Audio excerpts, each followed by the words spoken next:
Ya vamos a dar comienzo oficial a este seminario y para eso voy a pedir a Fernando Altare, que él es el director nacional de especialidades 625, que nos pueda saludar y presentar lo que continúa. Gracias por estar de parte del Consejo de Pastores, gracias a la congregación, a los pastores por abrirnos este lugar y a cada uno de los que están aquí presentes. Dios te bendiga. Gracias, Fer.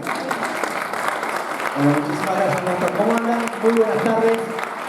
La verdad que me entusiasma esto, me habla bien de la iglesia, que haya gente que un miércoles a la tardecita noche tiene ganas de colgar todo para venir y capacitarse. Te felicito por eso, por haber hecho la inversión en todo sentido que hiciste para venir acá. Te aseguro que va a valer la pena. Así que estamos todos con mucha expectativa. Como decía el pastor, esto no es un culto, no es una reunión como la que solemos tener, es un seminario. Es un seminario táctico que nos va a dar nuevas herramientas y buenas para tratar con las nuevas generaciones. Así que, como decíamos recién, no queremos perder ni un segundo. Déjenme presentarles a una persona muy especial que anda mucho por un montón de partes del mundo. Por eso es un privilegio tenerlo acá hoy. Si bien es argentino, hace mucho tiempo que vive afuera. Dios lo usa un montón en un montón de lugares cada fin de semana. No solamente es el fundador y el director de especialidades 625 a nivel internacional, es doctor en teología, tiene estudios en neurociencia, es un líder y pastor juvenil de trinchera de muchísimos años, toda una persona que Dios ha dotado con una capacidad especial y con una mirada de la iglesia y del presente y de lo que necesitamos hoy como iglesia, que realmente tenemos muchísimas ganas de escuchar. Así que, sin más, vamos a recibir con un muy fuerte aplauso al señor Lucas Denis.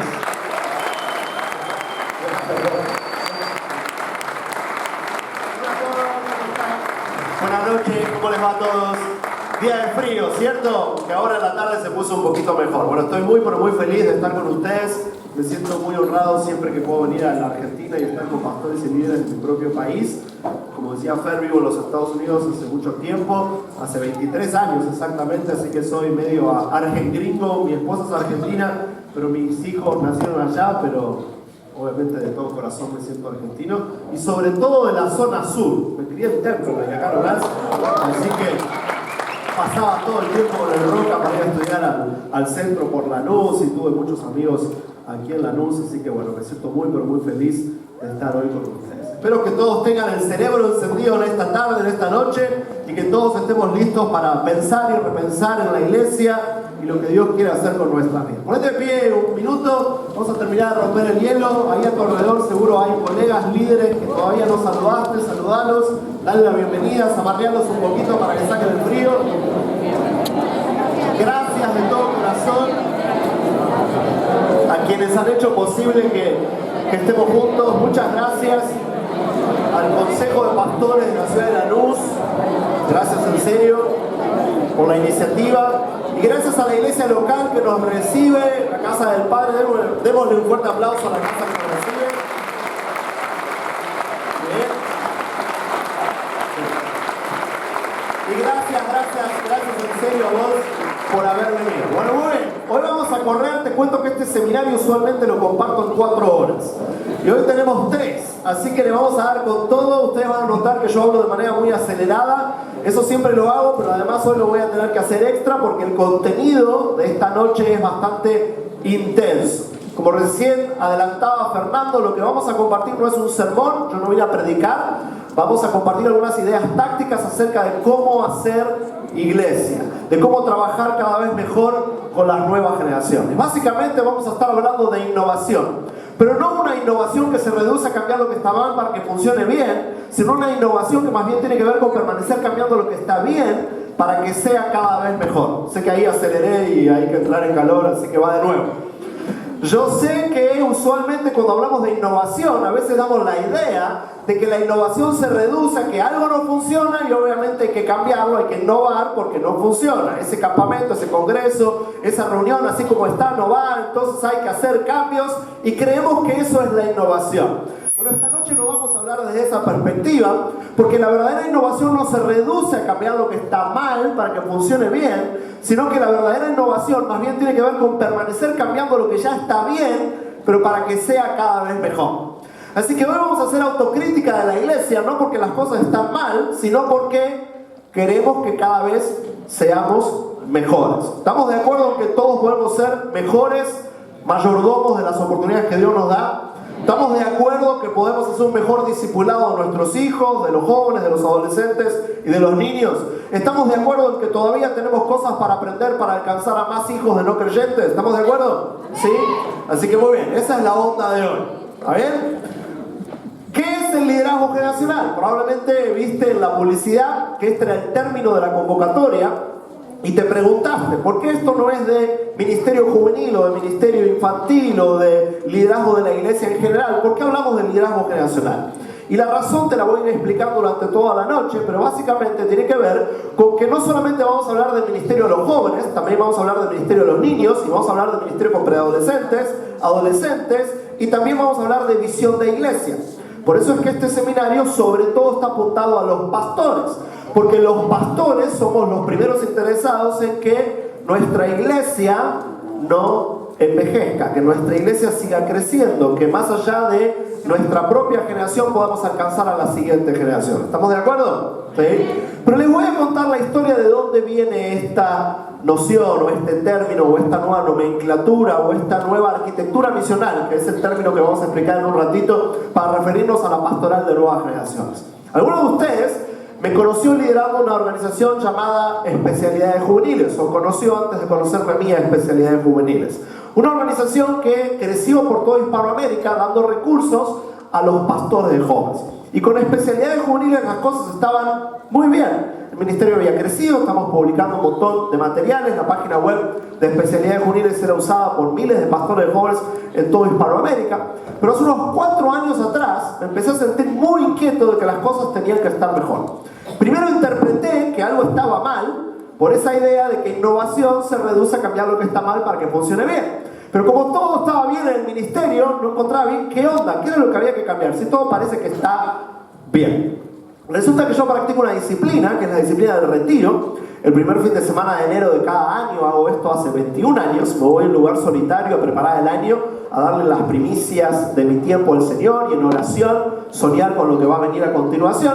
Y estaba en este retiro justamente diciendo al Señor: Señor, tengo esta inquietud de que las cosas tienen que cambiar, me siento incómodo, veo al ministerio y veo a la iglesia y hemos hecho mucho esfuerzo y el ministerio ha crecido, pero tengo esta inquietud de que todavía las cosas tienen que mejorar demasiado. ¿Qué tenemos que cambiar? Y el Señor no me deja en claro qué es lo que hay que cambiar así de una en mi oración, pero me deja en claro que tengo que volver a estudiar neurociencia. Resulta que cuando hice mi doctorado en teología, si ustedes escucharon que soy doctor, no es que soy médico, así que no vengan porque les duele algo, porque a lo sumo les voy a orar. Soy doctor en teología, hice mi doctorado en el Seminario Teológico Fuller, que está en California, y muy cerquita de ahí está la UCLA, la Universidad de California, Los Ángeles. Y resulta que cuando estaba haciendo mi doctorado, veo que la UCLA, está la UCLA, la Universidad de California en Los Ángeles, está creando una nueva investigación de cara a entender mejor el cerebro en los adolescentes, y escucho por primera vez, esto era a principios de los años 90, el término neurociencia. Me resultó interesante, fui y tomé algunos cursos, pero vuelvo a la otra escena, hace 4 años atrás en este retiro. Entiendo que tengo que volver a estudiar neurociencia, vuelvo a mi casa del retiro, y resulta que le doy un beso a mi esposa y miro de reojo a mi escritorio, y arriba de mi escritorio hay una revista que dice en inglés Neuroscience, neurociencia. Resulta que estoy suscrito a una revista de la Universidad de Harvard, que a veces me suscribo, a veces no, pero el caso es que esta revista siempre aparece por mi casa o me la compro en algún aeropuerto, y siempre trata temas diferentes, pero el tema de ese mes era la neurociencia y el cerebro en las nuevas generaciones. Obviamente lo tomé como una señal de Dios. Yo vengo con la inquietud de que tengo que volver a estudiar neurociencia y encuentro arriba en mi escritorio una revista que dice neurociencia en inglés. Obviamente me puse a leer la revista, fui a Amazon, me compré todos los libros mencionados en esa revista y básicamente me entero de lo siguiente: que en la última década tenemos más información respecto a cómo aprende el cerebro que nunca antes en la historia. Gracias a los avances de la tecnología, gracias a algo conocido como positrones, hoy podemos leer los movimientos neuronales en tiempo real. O sea, que con alguien vivo y despierto podemos leer cómo su cerebro se comporta respecto a distintos estímulos. Y esta nueva información está creando una gran revolución en las principales universidades del mundo, porque te imaginarás que con nueva información respecto a cómo aprende el cerebro, podemos revisar mejor cómo enseñamos. Así que yo me encuentro con esto y entendí qué es lo que Dios quería que viera, porque pensé, la iglesia no puede llegar tarde a esta información. No podemos esperar a que las principales universidades del mundo discutan esta información para luego proponer cambios, para que luego se hagan en el resto de universidades del mundo, para que luego los sistemas educativos hagan cambios y renovación de cara a una mejor pedagogía. ¿Por qué vamos a esperar todo eso y que dentro de 15, 20 años la iglesia empiece a hacer cambios? ¿Por qué no aprovechar esta información ahora, si la tenemos aquí presente? Así que lo que pasó fue que me puse a estudiar en serio y todo eso confrontó mi misiología. ¿Qué quiere eso decir? Mi interpretación de cómo hacemos iglesia, de cómo organizamos nuestros esfuerzos para discipular y evangelizar a las nuevas generaciones. Me di cuenta que necesitábamos cambios con urgencia. Ya sospechaba eso, como todos lo sospechamos, pero empecé a definirlo de manera mucho más clara. Me di cuenta, por ejemplo, que el movimiento cristiano siempre necesita un foco renovado en las nuevas generaciones. Pero esto debe decidirse de manera agresiva, no puede suceder por consecuencia de la inercia, debe ser de manera intencional. ¿Por qué? Porque el evangelio que no cambia siempre debe ser contextualizado. Te doy un ejemplo. Si uno quiere predicar en la China, ¿qué tiene que conocer? ¿Qué tiene que saber? Bueno, número uno, conocer el evangelio. ¿Sí? Tenemos que ser 100% bíblicos, porque si hablamos chino y no predicamos el evangelio, no nos van a entender el evangelio. Pero número dos, le pegaron bien, tenemos que hablar en chino. Si no, por más bíblicos que seamos, si no hablamos en el idioma de la gente no lo entiende.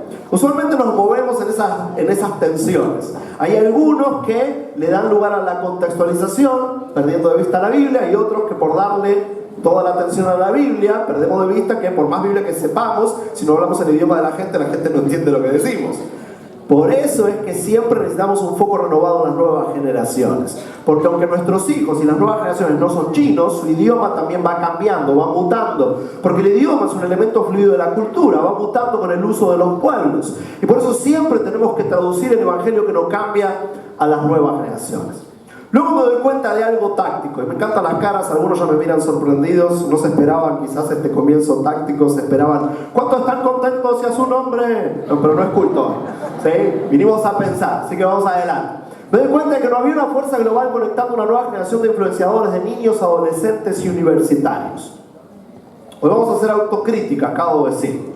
Si somos honestos, si alguno de ustedes tiene suficientes años de iglesia, habrá notado que nuestra manera de organizar los esfuerzos tiene mucho que ver con la misiología del siglo pasado. O sea, con la manera en que los misioneros que comenzaron las principales denominaciones de las que vienen nuestras iglesias, trabajaron a principios del siglo pasado. Y todo eso ocasiona que haya una inercia cultural evangélica que nos mueve a organizar nuestros esfuerzos de determinadas maneras. Si por ejemplo prestas atención a las paraeclesiásticas, las organizaciones que están fuera de una iglesia local, vas a notar esta segmentación. Hay organizaciones que trabajan con niños, la PEN. Del otro lado, organizaciones que trabajan con universitarios, la Cruzada Estudiantil, puntos suspensivos. En el medio, una que otra que trabaja con adolescentes. Yo fui parte de ayudar a la iglesia a trabajar con adolescentes a través de una organización llamada La Gran. Interesante, pero siempre esfuerzos segmentados. No había una fuerza que conecte cada uno de esos esfuerzos. Voy a volver a esta idea en un ratito. Y luego me di cuenta de algo que me pegó un gran cachetazo. Ahí te va. Que el cristianismo está por perder a un cómplice silencioso. Hoy estamos entre pastores y líderes. Aunque no todos sean pastores y líderes, la convocatoria fue para pastores y líderes. Así que yo les quiero pedir permiso para hablar entre pastores y líderes. ¿Me dan permiso de decir las cosas como son? Sí, voy a decir algunas cosas un tanto fuertes. ¿Ustedes me dan permiso?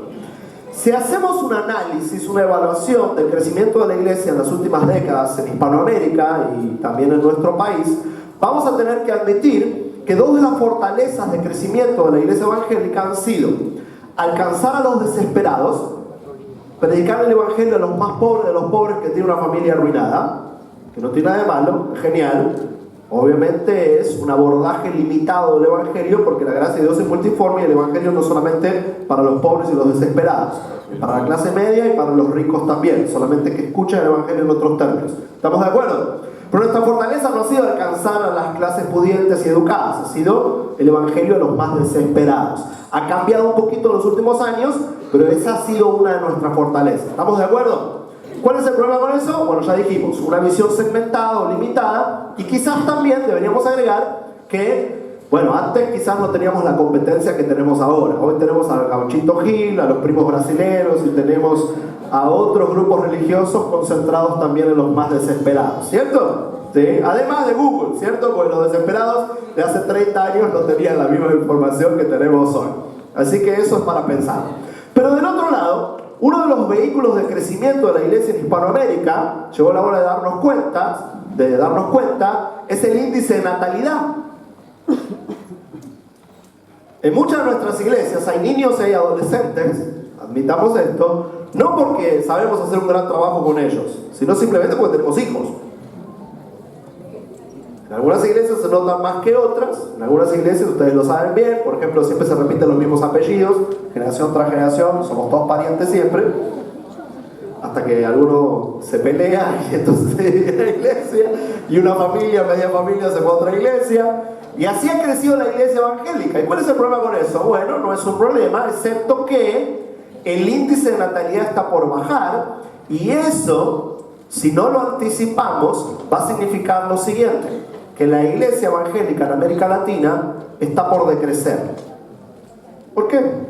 Porque si hace 20 años teníamos 4 hijos y hace 10 tenemos 2, y todos los anticipos demográficos apuntan a que en la próxima década vamos a tener 0.75 hijos por matrimonio, por simple cuestión matemática, eso significa que la iglesia evangélica en América Latina en la próxima década va a decrecer.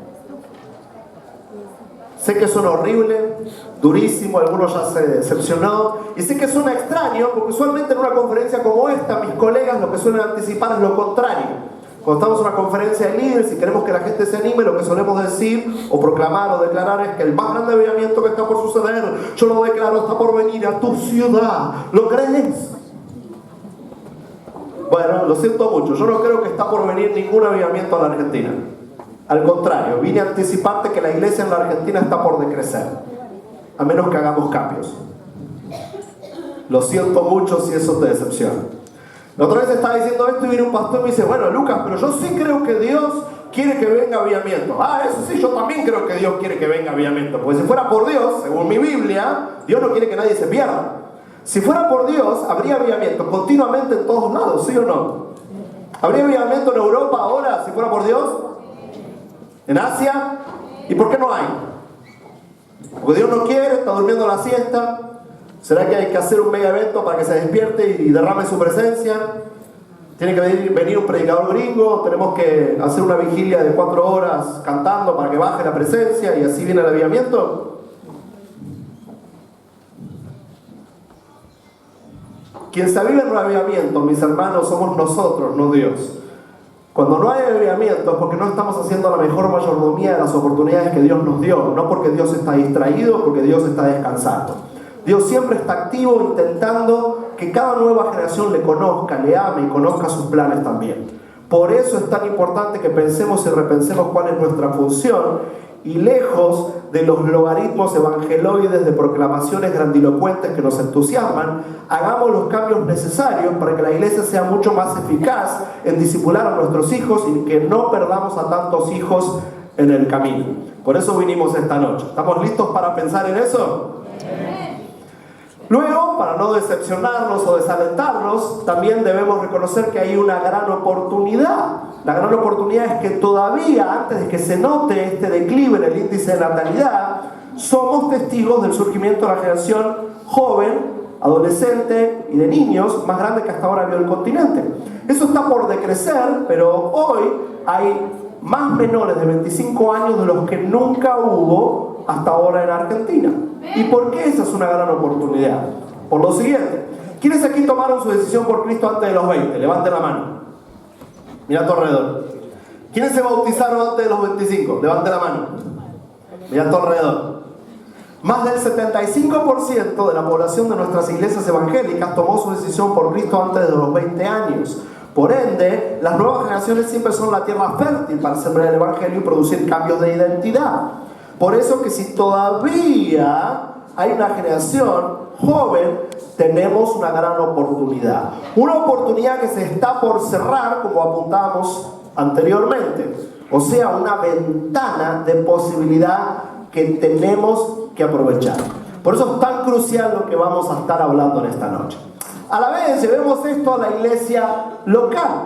me di cuenta de lo siguiente: necesitamos cambios porque perdemos a demasiados niños en la transición hacia la adolescencia. ¿Sí o no? Te hago una pregunta. Si todos los niños que alguna vez pisaron tu iglesia hoy fueran parte del ministerio de jóvenes de tu congregación, ¿sería más grande tu iglesia? ¿Cuántas veces? Si todos los niños que alguna vez participaron de la escuela dominical, la iglesia infantil o como le llamas, de las actividades de niños de tu iglesia, hoy fueran adultos que se congregan, ¿sería más grande tu congregación? ¿Cuántas veces más grande? ¿Qué número dice? He hecho esta pregunta por toda Hispanoamérica, el número que escucho más seguido es 5, aunque he escuchado 10 y 15. Póngale que eso es exagerado. ¿Te gustaría que tu iglesia fuera el doble de grande?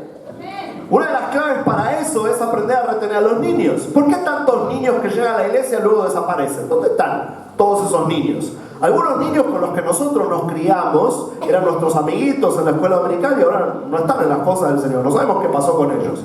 ¿Qué pasó con ellos? ¿Por qué se desentusiasmaron? ¿En qué momento desaparecieron? Yo lo empecé a analizar y me di cuenta de lo siguiente: uno de los momentos más frágiles en nuestra retención de nuestros hijos en la iglesia es la transición entre la niñez y la adolescencia. ¿Por qué? Porque la mayoría de nuestras iglesias tenemos un divorcio. Te lo describo así. En tu iglesia, quienes trabajan con niños y quienes trabajan con jóvenes no dialogan entre sí. Son dos ministerios completamente aislados, dos esfuerzos completamente separados. ¿Por qué? Porque así lo dice la Biblia. ¿Así está prescripto por algún texto de las Sagradas Escrituras? No. Hacemos eso simplemente porque es nuestra herencia misional. Es lo que venimos haciendo por los siglos de los siglos, amén, ya por varias décadas. Es lo que hacían nuestros mentores, es lo que hacían con nosotros cuando nosotros éramos niños y adolescentes, es lo que hicieron los fundadores de nuestras iglesias. Esos fundadores, la mayoría eran misioneros norteamericanos o hijos de misioneros norteamericanos o ingleses, si, dependiendo de qué denominación somos. Si tu iglesia es una iglesia conservadora o histórica que nació a fin del siglo XIX, y así llegamos hasta hoy y seguimos perpetuando este dilema o esta estructura y no tenemos la menor idea de por qué. No sabemos por qué el ministerio de niños y el ministerio de jóvenes no se hablan ni planifican una transición. Ahora ponete por un segundo en los zapatos de los chicos que pasan por esa transición. Nuestros hijos, los jovencitos, los niños que son parte de la iglesia, un día cumplen 13 años, 14 y tienen que ir al ministerio de jóvenes. Están felices en el ministerio de niños porque teníamos un programa para ellos. Pero ahora, otra vez, ¿me dan permiso ser honesto? Sí, describir lo que hacemos en la iglesia. Tienen que ir a la reunión de jóvenes. Y seamos honestos, ¿cómo es la reunión de jóvenes en la mayoría de nuestras iglesias? Es un culto como el del domingo, solamente que es el sábado. ¿Y para quiénes? Para los de 13 hasta los de 38 que no se casaron. ¿Y qué hacemos? Exactamente lo mismo que el domingo. Nos paramos para cantar, nos sentamos, nos paramos para cantar, nos sentamos, nos paramos para cantar, nos sentamos, nos paramos para cantar, nos sentamos y luego alguien habla durante una hora, nos da un monólogo religioso durante 45 minutos al menos. ¿Y por qué hacemos eso? Bueno, eso es lo que hace la iglesia, ¿cierto? Sí, pero ¿por qué? ¿Por qué hace eso? Porque hay un texto en la Biblia que dice que hagamos eso, ¿no? Hay un texto en las Sagradas Escrituras que dice: y cada vez que se reúnan, siéntense todos mirándose en la nuca. Párense para cantar, siéntense, párense para cantar, siéntense, párense para cantar, siéntense, párense para cantar, siéntense. Luego viene la predicación, es un monólogo que da una sola persona y no puede durar menos de una hora porque si no, no desciende el Espíritu Santo.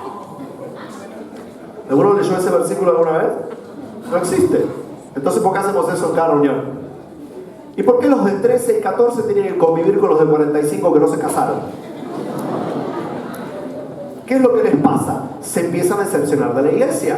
La iglesia hasta sus 12 tenía un programa para ellos, pero ahora tienen que convivir con los universitarios que están distraídos, con los adolescentes que son unos degenerados, con los mayores de la edad universitaria que están desesperados por casarse y tienen intereses completamente diferentes.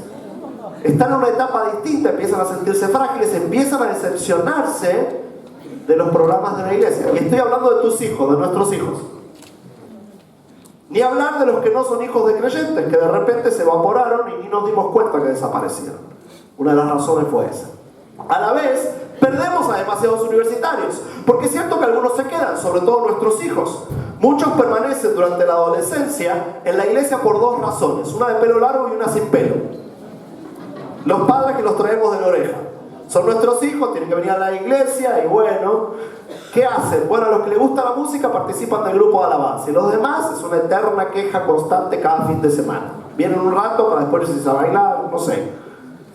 Y entonces luego llega la etapa universitaria y tienen dos excusas fabulosas para dejar de participar. Tengo que estudiar, o tengo que trabajar, y estudio, estoy cansado, no, la iglesia. Y de repente otra vez perdimos por el exit, por la puerta de emergencia, algunos de nuestros hijos.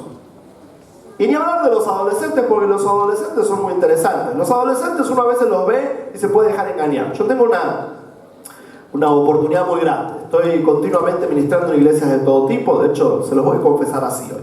Yo tengo un privilegio. Y es que las iglesias conservadoras, yo voy a iglesias grandes, pequeñas, medianas, por todo el continente. Y las iglesias conservadoras a mí me invitan por ser doctor en teología y escribir libros. Creen que soy una persona seria por eso, después se decepcionan, pero al menos me invitan por eso. Y las iglesias más pentecostales, ustedes saben que hay pentecostales y pentecostales también, me invitan porque a veces cuando predico tan rápido, les parece que prediqué en lengua, no entendieron nada, pero les pareció fabuloso porque prediqué muy rápido. ¿Sí? Y yo voy a todo tipo de iglesias y a mí me encanta hablar con los adolescentes, yo les hago preguntas. Y a veces voy a las iglesias más emblemáticas que hoy tenemos en el continente y hablo con los chicos. Y me doy cuenta que durante la reunión ahí los tenemos, con las manos levantadas, cara de novela venezolana, cantando esa canción de Gilson que tanto les conmueve. ¿Sí? Porque cuando llega esa canción hasta les pega la unción del limpiavidrios. Ahí los tenemos, limpiando vidrios en la iglesia. Pero luego del culto empiezo a hablar con ellos y me doy cuenta que siguen esclavos de la pornografía. Que el martes o el miércoles ya en la escuela tiene una novia, un novio inconverso. Que el jueves tratan como perros a sus padres. Pero el siguiente culto de sábado, cuando otra vez cantamos esa canción de Gilson, ahí está. Una fe emocional, una fe de culto, una fe musical. Una fe que tiene que ver con la reunión y no con lo que en verdad vive, con lo que cree, con lo que practica. Por eso es tan importante que hablemos lo que vamos a hablar a continuación. Porque esto que vamos a hablar no se reduce a cómo hacemos una linda reunión de jóvenes el fin de semana, cómo mejoramos los cultos, cómo mejoramos la escuela dominical. Todo eso es importante, vamos a hablar de eso. Pero lo más importante es cómo discipulamos a nuestros hijos. Cómo nos aseguramos que la iglesia argentina en la próxima década no decrece, sino que sigue creciendo, a pesar de que los tiempos cambian. A la vez, y esto es lo peor, me di cuenta que necesitamos cambios con urgencia, porque hay un divorcio entre lo que hacemos en las iglesias locales y lo que sucede en las familias. Si somos honestos, otra vez, tenemos que admitir los líderes cristianos que fuimos formateados a pensar que ministerio es lo que sucede en el templo el fin de semana, con un micrófono en la mano y con un título eclesiástico. Eso es ministerio.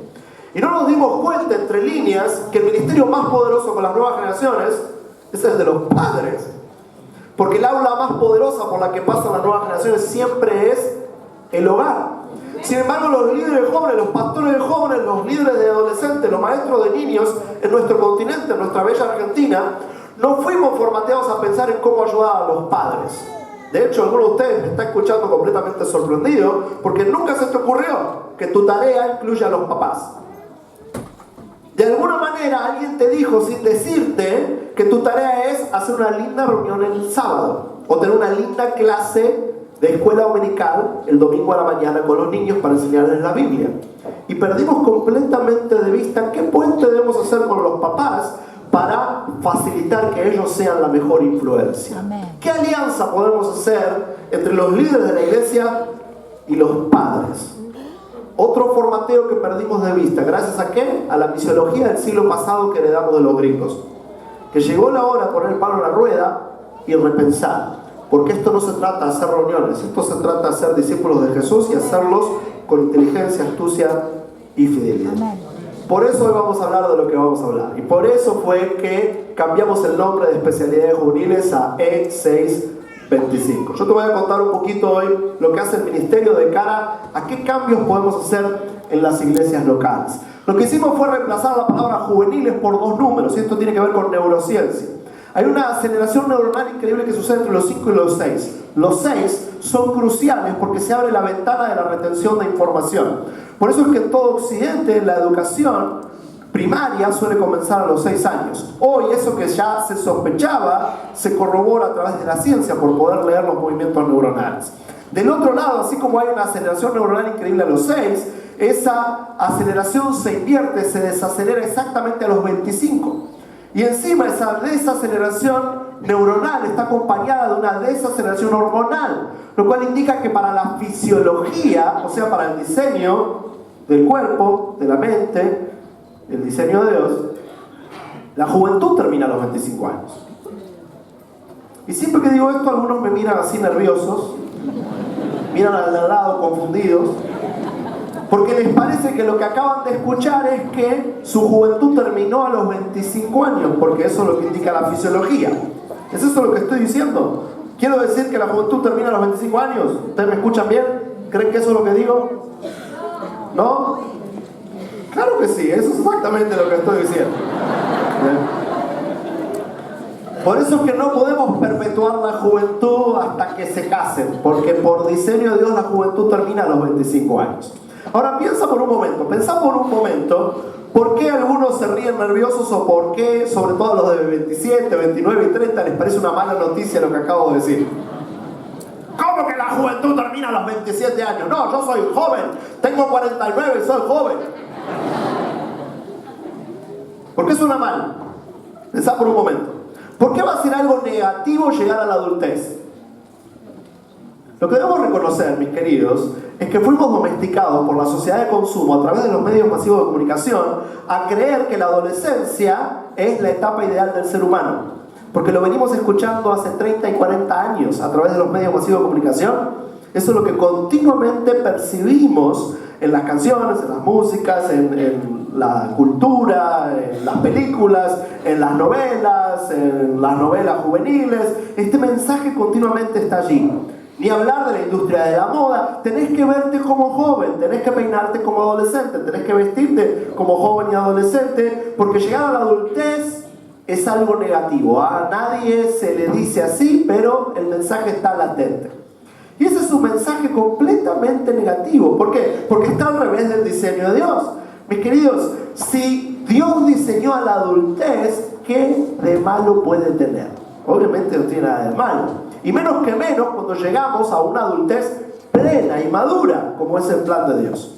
Claro, yo sé que lo que pasa no es solamente que la cultura nos ha enseñado a leer la realidad así, sino que a veces las nuevas generaciones no quieren llegar a la adultez, porque a veces miramos a muchos adultos y no es que son maduros, simplemente son más duros.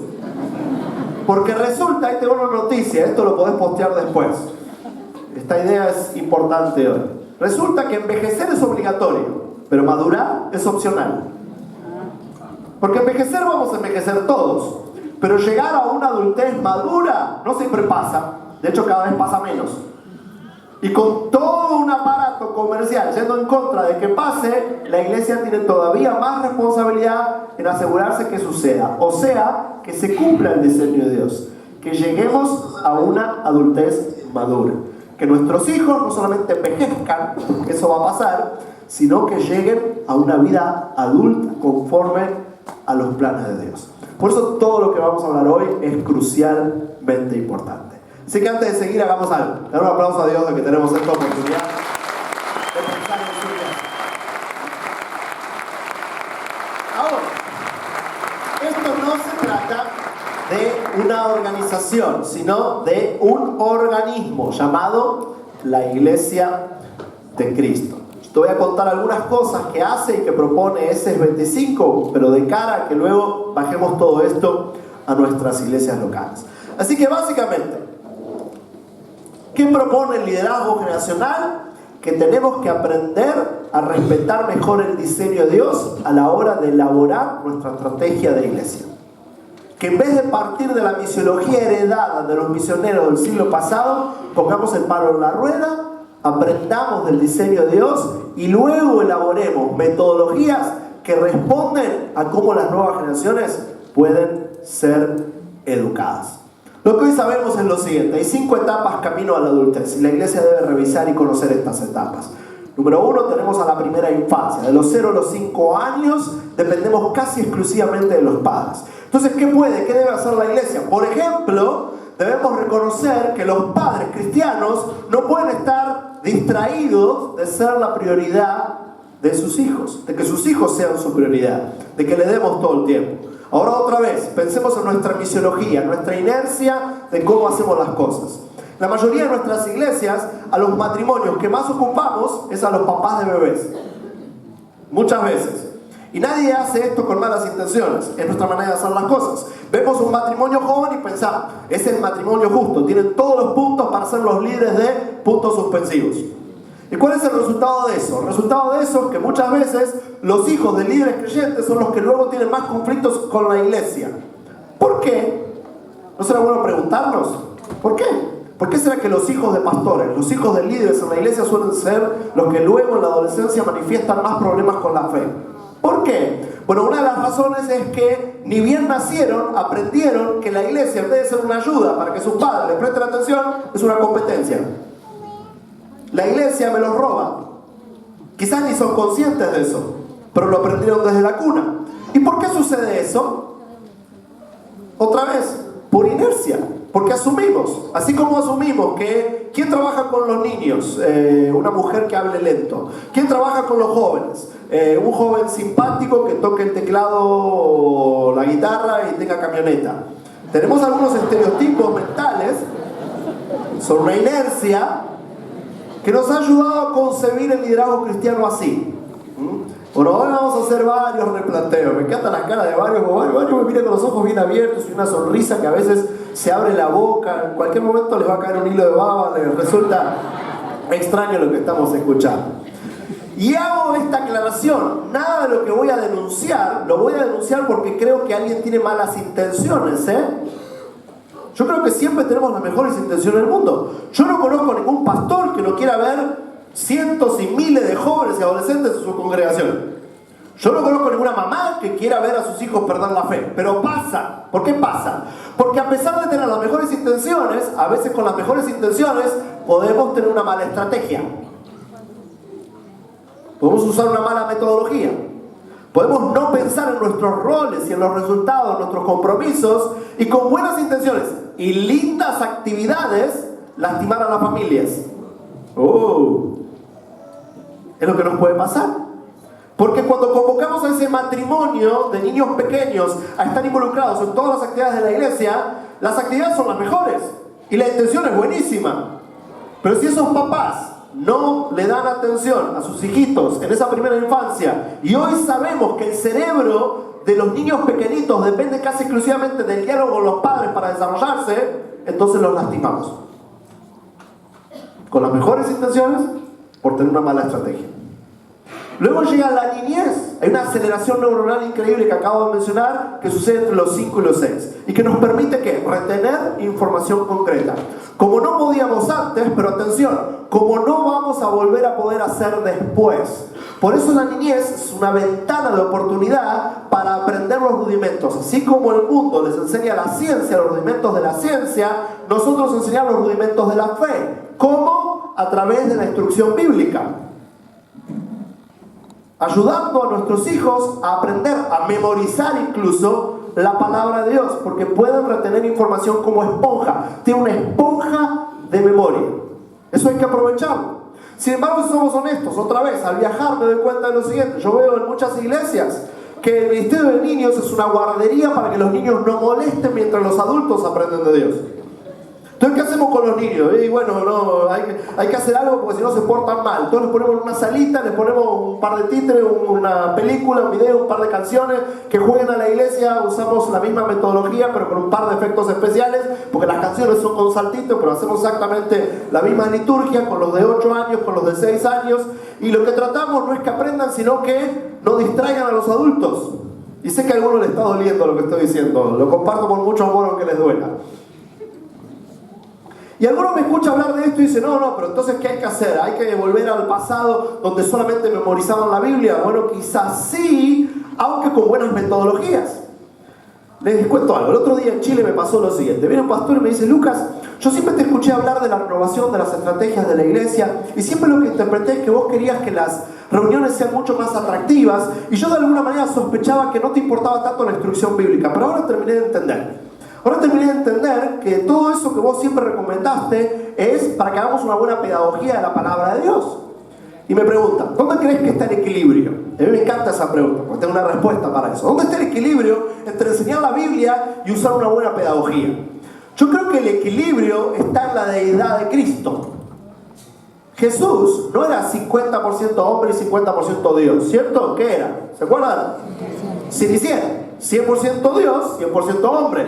Creo que nuestras clases, nuestras reuniones tienen que ser 100% atractivas, divertidas y didácticas y 100% bíblicas. No tienen que ser 50 y 50, Tenemos que ser 100% bíblicos, pero enseñar la Biblia con todos los recursos didácticos que podamos utilizar. Videos, canciones, teatro, diversión, juegos. Tenemos que asegurarnos que las clases bíblicas son divertidas. Pero no para que la pasen bien y no distraigan a los adultos, sino para que aprendan y absorban la palabra de Dios en esta etapa tan crucial en que pueden desarrollar su memoria. Luego llega la preadolescencia, otra etapa increíblemente sensible. De hecho, quizás una de las más sensibles, una etapa increíblemente particular, una etapa previa a la pubertad, donde vamos despegándonos de la niñez y donde empezamos a elaborar ideas abstractas. Jean Piaget, uno de los padres de la psicología, ya hace muchas décadas anticipaba esto diciendo que en la preadolescencia, justito antes de la pubertad, llega el pensamiento abstracto, la posibilidad de elaborar origen y destino. Empezamos a cuestionar lo que aprendimos de manera concreta en la niñez. ¿Y sabes qué? El mundo hace unos años se despertó esta idea y lo está aprovechando. Por eso, por ejemplo, Disney, hace 10 años atrás, su principal oferta eran las princesas, las mascotas, para niños pequeños. Pero hoy su principal apuesta no son los niños pequeños. ¿Cuál es? El Disney Channel, que no es para niños, es para preadolescentes. ¿Por qué? Porque con la llegada del pensamiento abstracto gestamos la fidelidad de marca. ¿A qué me refiero? Como estamos elaborando valores, estamos cuestionando lo que aprendimos y miramos al futuro con tantas preguntas, empezamos a elegir algunas cosas importantes para nosotros. Entonces la apuesta comercial, por ejemplo, es que si un chico a los 12 prefiere Nike y no Adidas, la apuesta es, las posibilidades son que por muchos años va a preferir Nike y no Adidas. Por eso es que las principales multinacionales del mundo están invirtiendo millones de dólares en los preadolescentes. Por eso es que Disney es todo un canal hoy pensado para los preadolescentes. Sin embargo, la mayoría de nuestras iglesias no tenemos ministerios para preadolescentes. De hecho, algunos de ustedes me miran intrigados de que no saben bien de quién estoy hablando. Así, los niños grandes o los adolescentes pequeños. Bueno, la noticia es no son ni los niños grandes ni los adolescentes pequeños. Son una etapa definida. Y hoy sabemos que es una etapa neuronal, distinta a la niñez, distinta a la adolescencia. O sea, que la preadolescencia fue planeada por Dios. Por eso nos toca a nosotros leer mejor en qué etapa están los chicos con los que trabajamos. Y te cuento algo, este es un gran agujero, un cuarto oscuro hoy en la iglesia. En un ratito les voy a contar del instituto que tiene hoy S25, que ofrece recursos y cursos, más bien dicho, online. Y tenemos cursos para ministerio de niños, preadolescentes, adolescentes y jóvenes. Siempre los menos atendidos son los de preadolescentes. ¿Por qué? Porque la mayoría de nuestras iglesias no tenemos un programa para ellos. Sin embargo, yo creo que esta es una de nuestras principales necesidades y oportunidades tácticas por lo que les está pasando y por esa transición que antes mencioné. Ahí es donde muchos de nuestros hijos se empiezan a decepcionar de la iglesia. Cumplen 12 o 13, ya no quieren estar con los de 7, los de 15 y 17 tienen otros intereses, pero nosotros siempre los tenemos, o con los de 7 o con los de 17.